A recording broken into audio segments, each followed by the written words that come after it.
Nah, ketika kedua putrinya itu melewati gudang tembakau itu, Charlie langsung keluar dan dia menembak kedua putrinya itu dari dekat. Tubuh kecil mereka itu langsung terjatuh ke tanah.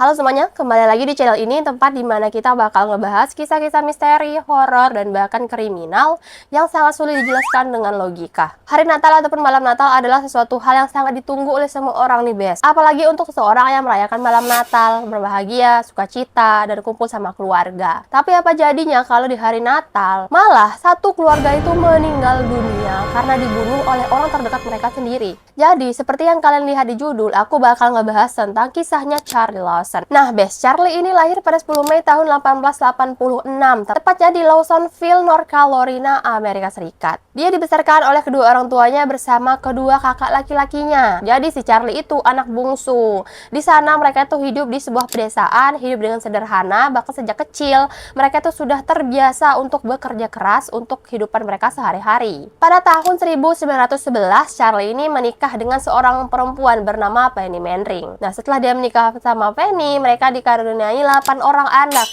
Lumayan rame banget. Anak pertama mereka bernama Mary, lahir pada 1912, dan juga Arthur lahir pada tahun 1913, Carrie lahir pada 1917, Mary Bell lahir pada 1922, James lahir pada 1925, Raymond lahir pada 1927, dan anak terakhir mereka yang kala itu masih kecil banget bernama Mary Yu lahir pada tahun 1929. Jadi ada beberapa anak mereka itu yang jarak lahirnya itu cuma jarak setahun atau enggak 2 tahun. Charlie ini tuh punya impian nih bes, dimana dia tuh pengen banget punya lahan pertanian sendiri yang dia olah sendiri. Dimana pada tahun 1918 Charlie itu mengikuti kedua kakak laki-lakinya merantau dia. Mereka itu pindah ke wilayah pertanian, tepatnya di Germantown, North Carolina. Di sanalah Charlie bekerja sebagai seorang petani tembakau dengan sistem bagi hasil bersama pemilik lahan. Meski hidup mereka penuh dalam keterbatasan, Charlie dikenal dengan sangat rajin bekerja. Nah bes, berkat kegigihannya Charlie dan juga kerja kerasnya selama bertahun-tahun, akhirnya dia mampu, dia bisa beli lahan pertanian sendiri. Tepatnya di tahun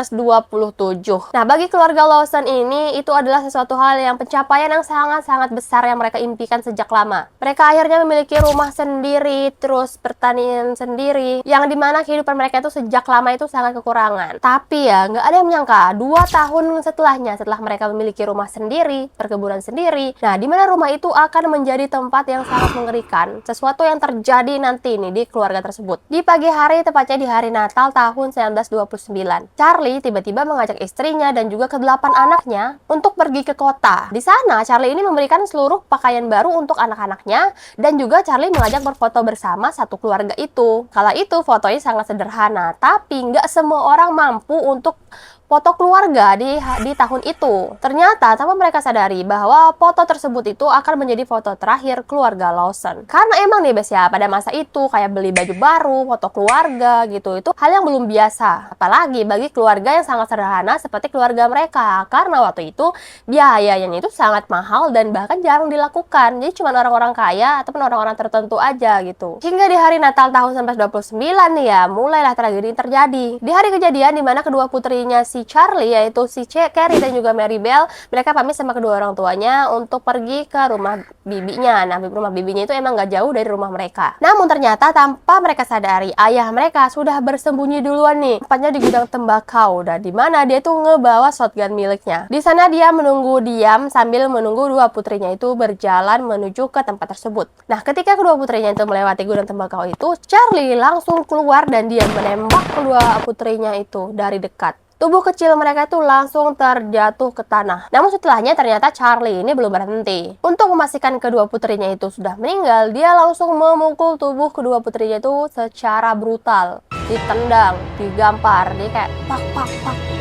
Nah, setelah dia memastikan kalau kedua putrinya sudah meninggal, dia langsung narik tubuh kedua putrinya, disembunyiinlah di gudang tembakau. Setelah dia membunuh kedua putrinya, Charlie ini berjalan kembali menuju ke rumah. Di saat yang sama, setelah si Charlie sampai ke rumah, ada istrinya masih di dalam rumah yang nggak tahu apa-apa. Dia nggak tahu kalau kedua putrinya itu sudah meninggal di tangan suaminya sendiri. Setelah Charlie masuk ke dalam tanpa berkata apa-apa, dia langsung menembak tubuh istrinya hingga tubuhnya tuh terjatuh dan nggak sadarkan diri. Nah, suara tembakan itu ngebuat Mary yang lagi ada di rumah itu teriak histeris. Sementara James dan juga Raymond, mereka itu sembunyi di dalam rumah. Namun si ayah teman Charlie ini yang sudah gelap mata, dia tanpa babi bu langsung nembak juga si Mary. Lalu setelah dia menembak istrinya dan juga Mary, dia langsung nyari kedua anak laki-lakinya yang sembunyi tadi. Nah, begitu dia menemukan kedua anaknya, Charlie langsung menaruh pelatuknya dan langsung ditembak. James dan juga Raymond pun tewas di rumah. Dan ini yang paling memilukan adalah di mana si Mary Yu yang waktu itu masih kecil banget dan dia juga masih bayi, dia itu dipukul hingga meninggal dunia. Jadi waktu itu si ayah ini nggak ada belas kasihan, tidak memikirkan perasaan anak-anaknya, jadi dia itu seperti gelap mata menembak seluruh anggota keluarganya.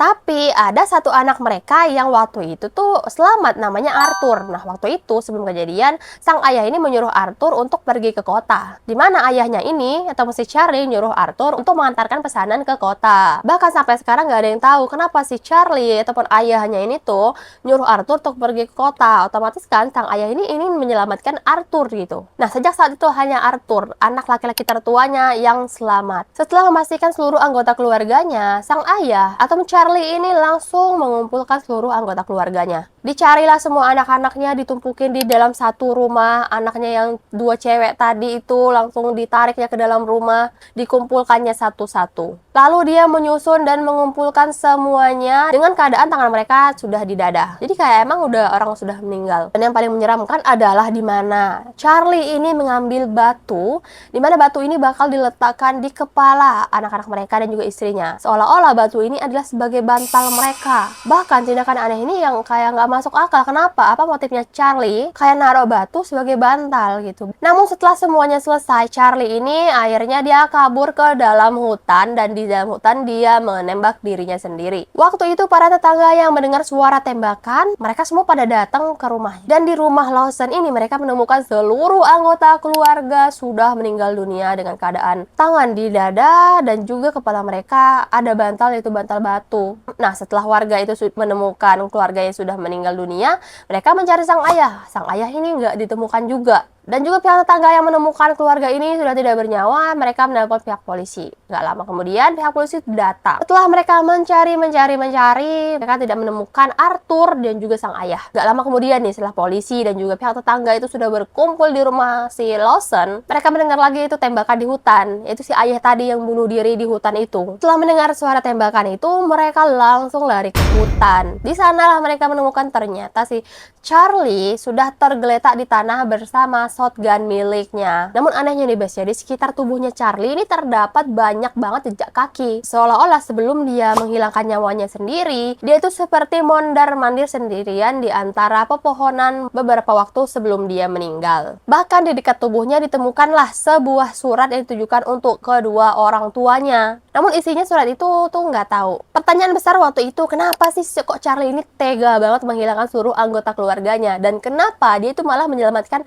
sang anak laki-laki tertuanya, itu si Arthur, disuruh ke kota. Nah, dari sinilah sebenarnya misteri ini baru dimulai. Di mana guys? Karena sampai hari ini tuh nggak ada yang tahu motif sebenarnya sang ayah menghilangkan seluruh anggota keluarganya dan dia menghilangkan nyawa dirinya sendiri tuh nggak tahu. Dan kenapa Arthur malah diselamatin, dia nyuruh ke kota tuh nggak ada yang tahu kenapa, apa motif sang ayah. Nggak ada surat pengakuan juga kenapa sang ayah melakukan hal itu. Nggak ada saksi juga yang mengetahui isi pikiran sang ayah. Yang dimana tersisa itu hanya beberapa teori-teori liar yang sangat mengerikan tentang keluarga Lawson ini. Yang pertama teori adalah sang ayah ini mengalami gangguan jiwa. Nah, di mana beberapa bulan sebelum terjadi tragedi ini, sang ayah ini mengalami kecelakaan di tempat kerja yang mengakibatkan waktu itu kepalanya sang ayah ini cedera. Nah, sejak saat itu orang-orang di sekitarnya mulai melihat perubahan aneh sama si ayah yang sebelumnya dia dikenal sebagai seseorang yang sangat tenang, perlahan berubah menjadi pribadi yang sangat berbeda. Sang ayah ini mudah banget marah, sering murung sendirian, bahkan juga disebut kalau Charlie ini sulit tidur karena sakit kepala yang cukup parah. Nah, karena perubahan sang Charlie ini, banyak yang bilang kalau ini pasti karena sang ayah ini atau Charlie mengalami gangguan mental. Namun anehnya, setelah Charlie ini meninggal kan diperiksa oleh dokter. Ternyata dokter memeriksa kondisi otaknya Charlie dan tidak ditemukan adanya kerusakan yang cukup serius lah yang ganggu mentalnya Charlie. Jadi Charlie sehat-sehat aja, dia tuh nggak ada penyakit mental. Namun hal yang paling menyeramkan adalah setelah tragedi ini, di mana rumah yang menjadi tempat pembantaian itu didatangi oleh banyak orang. Ribuan warga datang ke lokasi hanya untuk melihat rumah yang menjadi tempat pembantaian. Di mana orang-orang mulai masuk ke dalam rumah mereka. Mereka melihat kamar-kamar kosong dan membayangkan bagaimana mengerikannya peristiwa itu terjadi. Namun satu hal yang ngebuat orang itu merinding. Kue Natal buatan Mary Lawson yang dibuat tepat sebelum tragedi ini terjadi, kabarnya tuh masih dipajang di rumah ini selama bertahun-tahun. Dan yang lebih aneh lagi adalah di mana beberapa pengunjung itu sempat mengambil beberapa potongan kecil dari kue itu untuk dijadikan souvenir. Katanya aneh, ngapain? Mungkin kalau sekarang lebih dikatakan bahwa tempat itu viral karena terjadinya pembantaian di tahun itu. Bahkan kasusnya Shari Lawson ini masih dianggap sebagai salah satu tragedi keluarga yang paling misterius dan bahkan menyeramkan dalam sejarah Amerika. Nah, terus gimana sih kehidupan si Arthur yang selamat?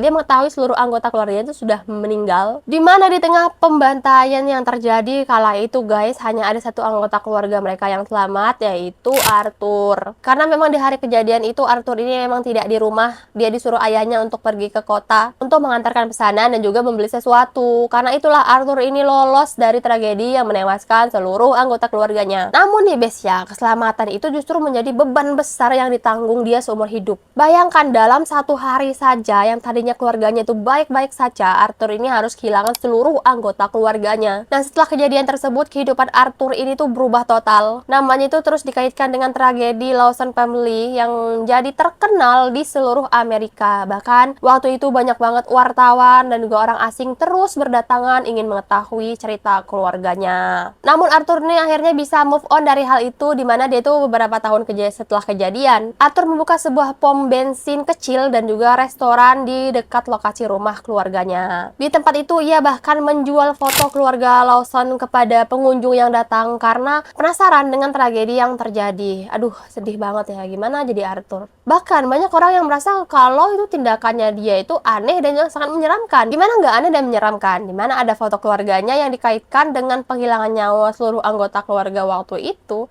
dipajang untuk mendatangkan para pelanggan gitu. Jadi pelanggan itu datang karena penasaran. Namun sebagian lainnya percaya bahwa Arthur ini hanya mencoba bertahan hidup dari satu-satunya hal yang terus dia ingat adalah di mana keluarganya meninggal dunia di hari tragedi tersebut. Mungkin kalau jadi Arthur, hari Natal itu akan menjadi hari yang sangat menyebalkan. Gak mau tuh, udah benci banget tuh dengan hari Natal. Namun di tahun 1945 Arthur meninggal dunia karena kecelakaan mobil. Dan bahkan sampai akhir hidupnya, kasus pembantaian keluarganya ini menjadi luka yang besar yang tidak pernah benar-benar hilang dari hidupnya Arthur. Sampai hari ini, kasus keluarga Lawson ini masih menjadi salah satu tragedi keluarga paling menyeramkan di dalam sejarah Amerika Serikat. Gak ada yang benar-benar tahu apa yang terjadi dalam pikiran Charlie di hari Natal tahun 1929 itu. Apakah ia emang mengalami gangguan mental? Apakah dia menyimpan sebuah rahasia kelam yang akhirnya terbongkar? Ataupun emang dia tuh punya alasan lain yang ikut terkubur bersama kematian keluarganya? Yang pasti nih bes ya, foto terakhir keluarga Lawson ini akan menjadi peringatan bahwa terkadang ancaman paling mengerikan ini adalah